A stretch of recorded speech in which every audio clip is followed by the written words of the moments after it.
સૌથી પહેલાં મિત્રો ડેમો સ્ટેટસ વિડીયો જોઈ લો, પછી એડિટિંગ સ્ટાર્ટ કરીએ.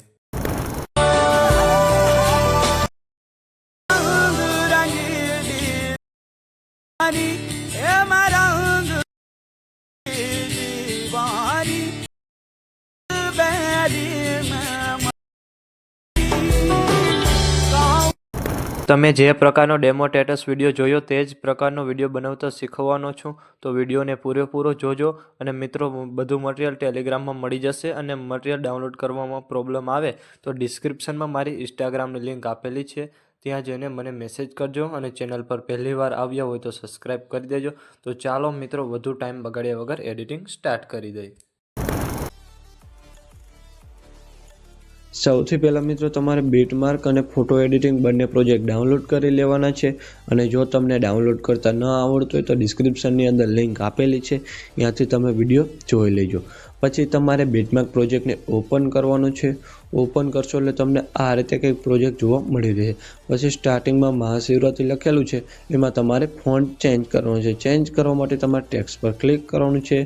ત્યાંથી તમારે એડિટ ટેક્સ્ટમાં જવાનું છે. ત્યાંથી તમારે એરા પર ક્લિક કરવાનું છે. ત્યાંથી તમારે આ ફોન્ટ રાખી દેવાના છે. પછી આગળ આવવાનું છે, એમાં પણ મહાશિવરાત્રિ લખેલું છે, એના પર ક્લિક કરવાનું છે. ત્યાંથી એડિટ ટેક્સ્ટમાં જવાનું છે અને ત્યાંથી તમારે ફોન્ટ ચેન્જ કરી દેવાના છે.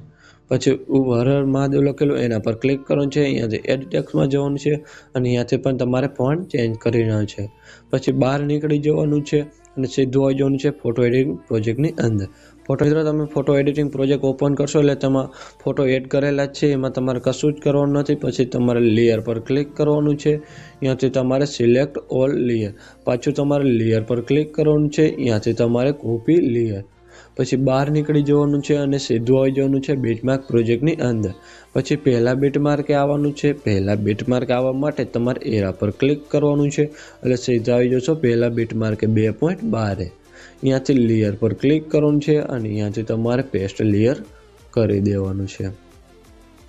આટલું કર્યા બાદ પછી તમારે પહેલા બીટમાર્કથી ને 2.12થી પ્લસ પર ક્લિક કરવાનું છે. ત્યાંથી મીડિયામાં જવાનું છે અને ત્યાંથી તમને એક બ્લેક સ્ક્રીન વિડીયો આપેલો છે, એ તમારે લઈ લેવાનો છે. પછી પ્લસ પર ક્લિક કરી દેવાનું છે અને પછી એ વિડીયો પર તમારે ક્લિક કરવાનું છે અને ત્યાંથી તમારે 3 ટપકા પર ક્લિક કરવાનું છે અને ત્યાંથી તમારે ફિલ કોમ્પ્રેશન એરિયા કરી દેવાનું છે.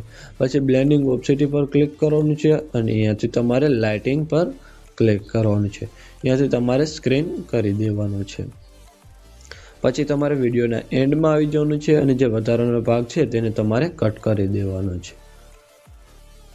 આટલું કર્યા બાદ પછી મિત્રો, અહીંયા તમને એક ઇફેક્ટવાળું ગ્રુપ જોવા મળતું હશે, એને તમારે સૌથી ઉપર રાખી દેવાનું છે. પછી ઇફેક્ટવાળા ગ્રુપ પર તમારે ક્લિક કરવાનું છે અને ત્યાંથી તમારે 3 ટપકા પર ક્લિક કરવાનું છે અને ત્યાંથી તમારે અનગ્રુપ કરી દેવાનું છે. આટલું કરશો એટલે મિત્રો વિડીયો બનીને કમ્પ્લીટ થઈ જશે અને મેં વિડીયોમાં જે પણ યુઝ કર્યું છે તે તમને મારા ઓલ મટીરિયલની અંદર મળી રહેશે. પછી વિડીયો ગેલેરીમાં સેવ કરવા માટે તમારે એરા પર ક્લિક કરવાનું છે અને ત્યાંથી એક્સપોર્ટ પર ક્લિક કરી દેવાનું છે.